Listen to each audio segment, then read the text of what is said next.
welcome back to Lex Reads.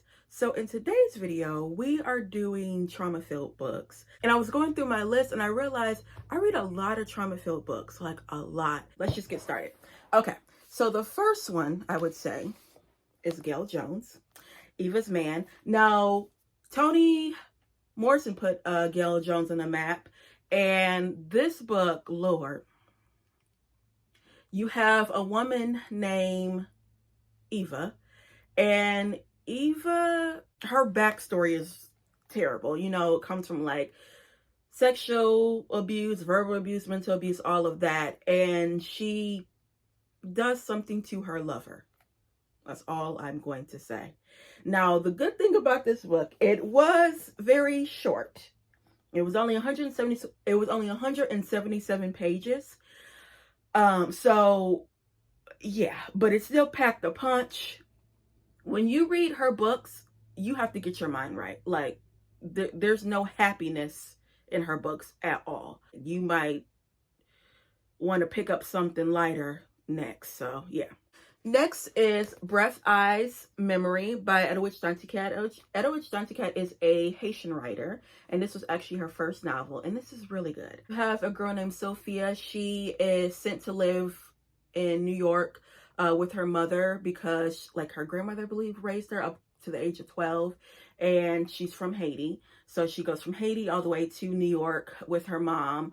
But there are some traditions that people do in Haiti that affected her mother, and you see why her mother is the way she is. I was gonna say, this is a very sad book. Yeah, sad equals trauma, da da da. Okay. So yeah, like what I just said, it's not it's bearable, you know, because some trauma-filled books, it's just like trauma. This one it goes in waves, basically.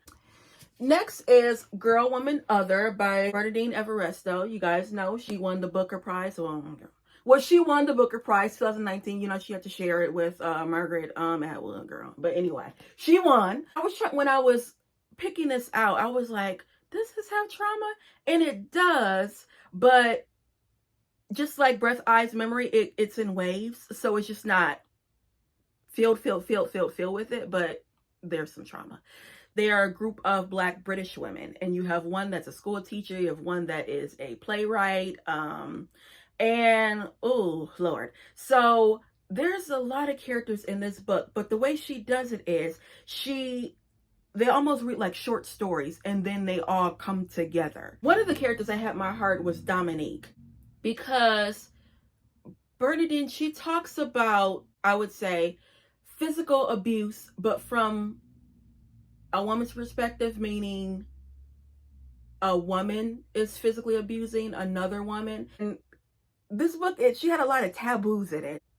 Oh, I don't want to give it away because that one was kind of shocking. With just relationships with mother and daughter relationships, with mother-in-laws and brother-in-laws and son-in-laws, girl. Yeah. Oh, Lord. Next, Perfect Peace by Daniel Black. I have talked about this so much. I even have like a review on it. What can you say about this book? Daniel Black is just fantastic. I recently read his newest book and just was flabbergasted, because he's an author where he writes so differently. This book is nothing like I've never read before. It's set in Arkansas, and you have a woman that has 6 children, all boys. And she just is like, Lord, why won't you give me a girl? It's all I want. It's all I ask for. And Imogene tries again, and it's another boy. And she's like, no, I'm not doing this.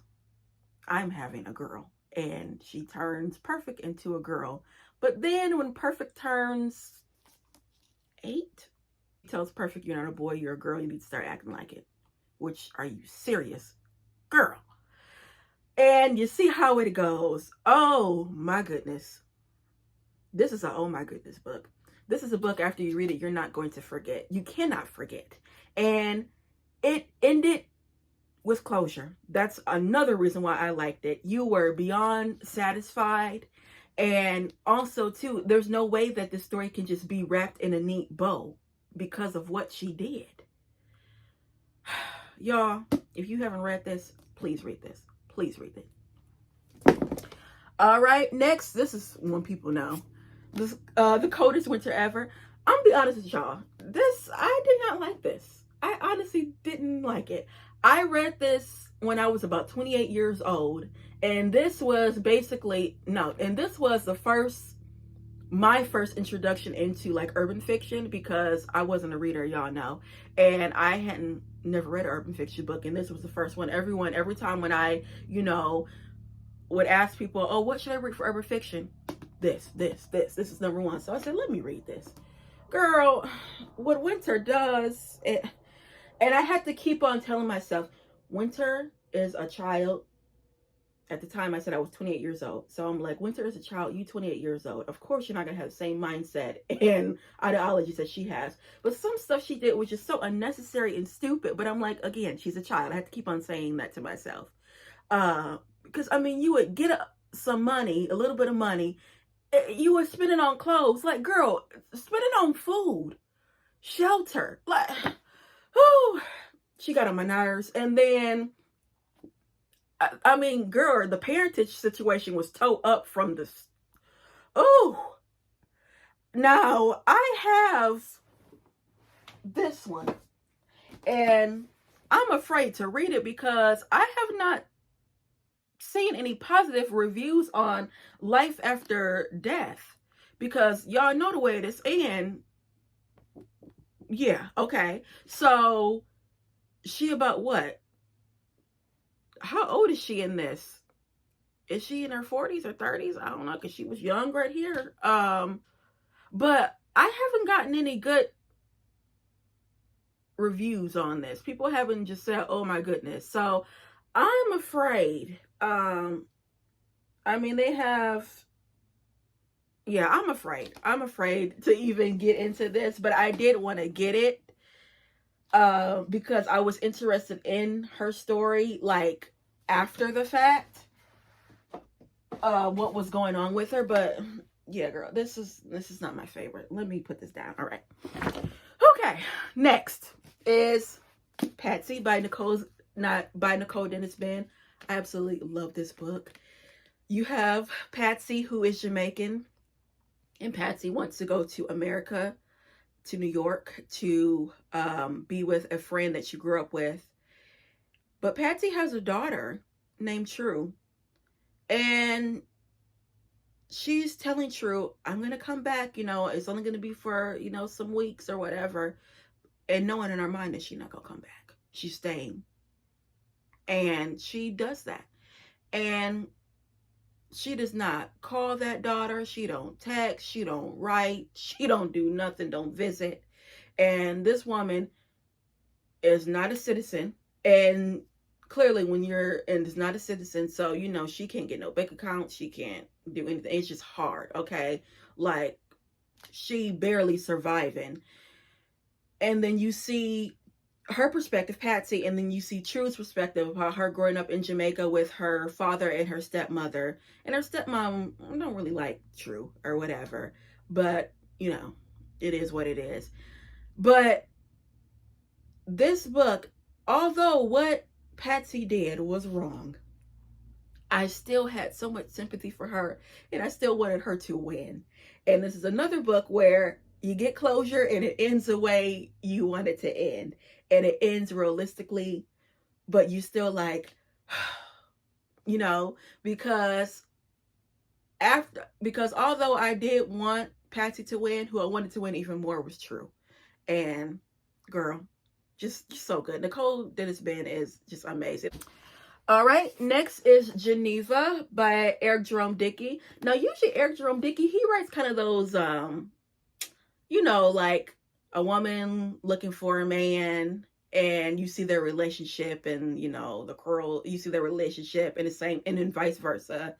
But this one, he has an aspect, but he deals with, some trauma, some family secrets. You have a woman named Geneva who, she grew up in the South, and she moves and never looks back, and her husband doesn't know anything about her family and the way she grew up and all of that. And girl, does she have a past?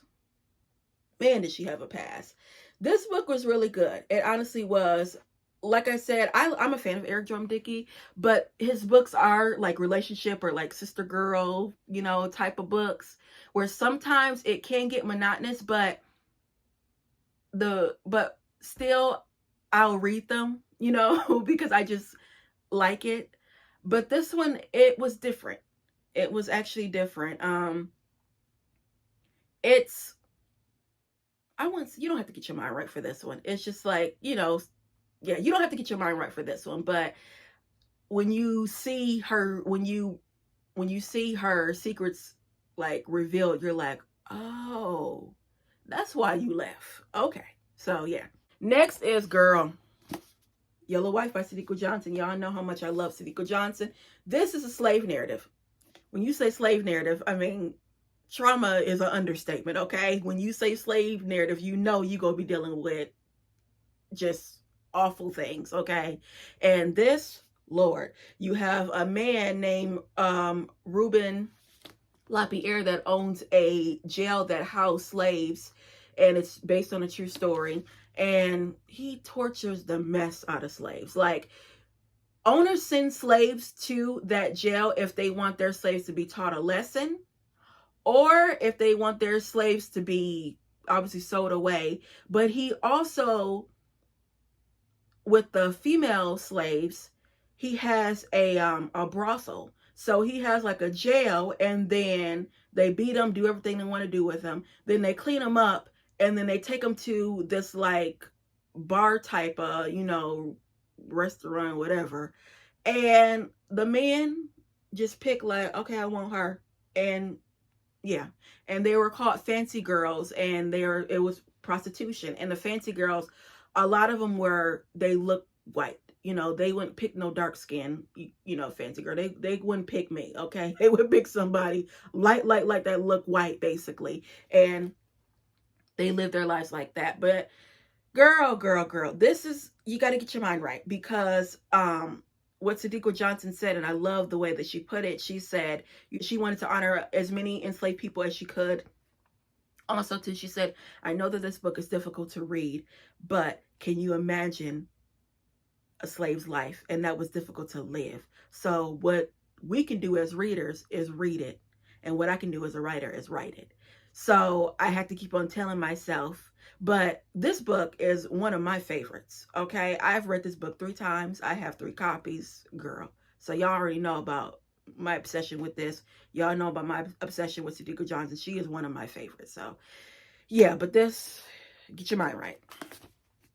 Next is Ruby by Cynthia Bond. Now, I have not read this, but I do know it deals with child abuse, sexual child abuse. And, it says, a beautiful girl with long braids running through the red dust and woods of Liberty, the small eastern Texas town. For Ruby Bell, Liberty was a place of devastation, violence, for which she flees to glamorous 1950s New York. Years later, pulled back home, 30-year-old Ruby is faced with the hatred of a town desperate to destroy her. Okay, yeah. But I do know that this does have some, like I said, sexual abuse towards children. I remember Brown Girl reading, Dee Dee, she talked about this book. It was like, I just did not like it. I know the author, Cynthia Bond, she's related to, he's a journalist, also civil rights leader, Julian Bond. Next is, oh Lord, Luster. This is a newer book. This came out in what? I remember my sister bought this for me because I really wanted to read it, because they were comparing this to Queenie. This came out, in 2020. Yeah. This is the main character is weird.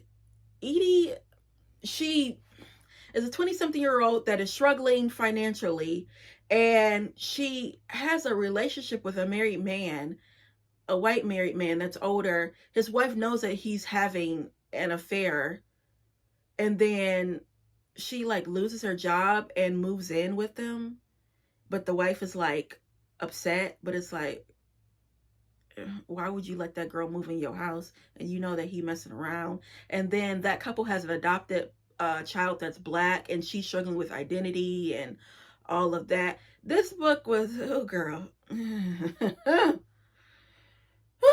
Yeah, this book, you either like it or you don't like it. It's not that I don't like it, it just was, the stuff that she did was just like, girl, why? Yeah. Yeah, okay. And then, like I said, that book is kind of similar a little bit. Not similar, but it kind of gives you a little bit of the same vibes time as Queenie, which is also, I would say, a trauma filled book, because Queenie is a 20-something-year-old black British woman that just does stupid stuff. Girl jeopardizes her job and everything, but she has recently broke up with her boyfriend that is white and is like obsessed with him and trying to get him back. But he's a white man that he wanted to be with her because of the stereotypes that comes with a black woman. You know, like, oh, you put out, or I love, how your body looks, I love the way your breast looks, I love the way your bottom looks, girl, just stupid stuff like that. But her family life is toe up, and the stuff that she had to endure, it's like, oh, I understand why you are the way you are. And then she has, like, some little daddy issues, and oh girl, but she just does stupid stuff to jeopardize her life. She does stuff that's not necessary. And it's like, girl, you could have just hold off on a lot of stuff, because why would you put yourself in that situation when you didn't have to put yourself in that situation? And also, too, this is another book where you either like it or you don't like it. Now, although I'm tearing Queenie apart, as you could see, but I like the book, but it's a book where I wouldn't recommend. I honestly wouldn't. And if I would, I would say just trigger warnings. Next is a play, and it's actually by a white author. It's called Doubt by John Patrick Stanley. Now, this actually was a movie, and I've talked about this movie before. It stars Viola Davis, Amy Adams, Philip Seymour Hoffman, and Meryl Streep. You have a Catholic school in the 1950s, I believe. Yeah.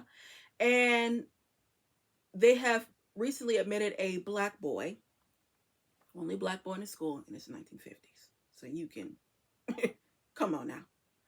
So, of course, you already know he getting tortured and stuff like that. But he befriends a priest, and the priest that's in the parish. But one day, the boy came back from the priest's office acting kind of weird. And you have a nun that she never really trusted that priest. It was something, you know how people are. It's like, it's something to him. It's a there. I can't just put my finger on it. And yeah, that priest, it's been his what? Fifth or sixth parish. Every year he go into a different parish. After you read this, watch the movie. And also, too, if you don't even want to read this, you can watch the movie and get the whole gist of it. When I say Philip Seymour Hoffman played that, oh, he played that priest. You guys already know Viola Davis killed that. The fact that she had such a little part, and she plays the black boy's mother, and that part between her and Meryl Streep, unbelievably powerful. Girl, please watch it, y'all. Please watch it. Next is The Girl with the Louding Voice by Abby Dare. This is a Nigerian author. This actually was her first novel.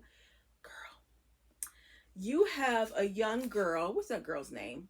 Aduni, I believe her name is, and extremely smart, wants to go to school, but she ends up, her father ends up marrying her off. And Lord, the man that yeah. So what she does is she runs away. But then she goes to a woman's house and becomes like basically a slave. And that woman is horrible. Okay, horrible. But she meets another young lady that sees her passion for learning and just wants something better for her life, and she tries to help her out. This was another one where you got closure. You got closure, and I have to say it's a happy ending. That's all I'm gonna say. Next, oh Lord. Bernice L. McFadden, Praise Song for the Butterflies. This is my favorite book of all times. It honestly is. This book put me back into reading. And oh, yeah. So, you have a girl named Obayo Kata. And Obayo comes from a very good family. Two-parent household. She got a little brother. But then they start struggling financially. And her father takes his mother advice and says, let's drop her off at a shrine. Now, a shrine is basically slavery. In Uganda, they have shrines and they have girls, even babies, that get thrown into a shrine, and you basically live there until the day you die. You have some girls that might escape or some girls that might leave, but 9 times out of 10, you stay in there until you die. And like I said, it's slavery. So you working night and day, you getting little food. Um, they rape the girls. Sometimes they kill the girls. They beat the girls. They call it chikozi. Um, that's the phrase. Basically, is like same word as like slave. And it's called the chikozi system. In some African cultures, they have this thing where you pay for the sins of your like family. So because they were going through a hard time, the grandmother was like, well, she is going to be the one to pay for our sins. And it could be something like, adultery, fornication, lying, theft. And you pick one family member, and like I said, they pay for your sins. And girl, but she's in there for about 15 years and she leaves. And yeah, you see how it goes. This book is only 230 some pages, and although it was hard, but Bernice just knows how to write. That's all I'm going to say. Bernice knows how to write. This is a book where it was like, oh Lord, but it was an eye opener. And the way she did it is, it's almost kind of like historical fiction, because clearly that's real. They're like indentured servitude and the chikozi system, that's real in African cultures. But she also has this fictional African town called Ukimbi. And y'all read it. Please read it. This was her last book, 2018.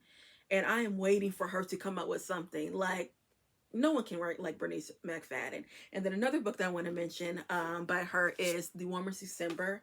I actually don't have the Dutch jacket for this one. I bought this used. This girl, you have a father that is just horrible. He beats, he yells, he just does everything. But he is in the process of basically dying. And his daughter is just reflecting on everything that happened in her life with her mother, her brother, and her. And yeah, this one, girl, if you got daddy issues, this is gonna hit home to you. It honestly is, because the stuff that man just did, he would just come in the house just angry. You know what I mean? They just, just angry. If you open the refrigerator, he got something to say. He'll beat you or yell at you. Sometimes you just sitting down on the couch and he just yelling. And it's like, I haven't done anything. He was like that. Where sometimes just like, would you just sit down and just be merry? Girl, that book, I don't know how many times I talked out loud to myself by reading this book, because that frustrated me. But yeah, like I said, if you got some daddy issues, girl, it hits home. And then lastly, which, girl, this tops the cake for trauma. I have talked about this book before. A Little Life by Hanya Yanagihara. Like I stated before, I don't know how people read this book over and over again. First of all, it's like 800 and some pages. Then on top of that, the stuff that Jude St. Francis goes through. And when you really think about it, this book actually doesn't really have a plot. You just see 4 young men go through their lives all the way from college until in their 50s. And that main character, Jude, oh Lord, I have never read a character that's gone through so much. And the way that Hanya wrote this, you thought that Jude was a real person that was out in this world. while reading it, I kept on thinking, oh, I wonder what Jude doing today. And I remember I caught myself and said, girl, that's not a real man. This book deals with sexual abuse, physical abuse, verbal abuse, mental abuse. It deals with self harm. It deals with child abuse, sexual child abuse. It deals with pedophilia. It deals with homosexuality. Is that it? Lord, that list. Yeah. So with this, you have to get your mind right. This took me a month to read because, first of all, I'm a very slow reader, and this is the first time I read a book that was over 800 some pages. Now, I would say it's 800 some pages, but it's not a boring book. It cannot be boring. And she keeps you on your toes because you want to know why Jude is the way he is, why he acts the way he does, what happened to him, why does he look the way he looks. But the way she does it is you find all that out towards the end of the book. And when I say the end, like the last 20 pages. So you have to keep on going, and sometimes I would just be like, oh, can it be over? But then I'm like, oh, but I still want to know about Jude. So that's what she does to you. And there's no happy ending. Again, get your mind right for this and also take your time. Yeah, guys, that's it when it comes to the trauma filled books. Look, I have more, but I'm gonna spare y'all because just even talking about these books and revisiting them is like, oh, Lord. It is a lot. Could I reread these books? Well, two of them I have. The Yellow Wife, y'all know I love. And I would say Praise Song for the Butterfly. The rest of them, I don't think I can read them again. They kind of like a one and done that you don't need to read them again because they're so filled with trauma that you remember what happened. As y'all can see, it was a lot. So, yeah, guys, that's all I have for you. I'll be back with more Black Books. Bye.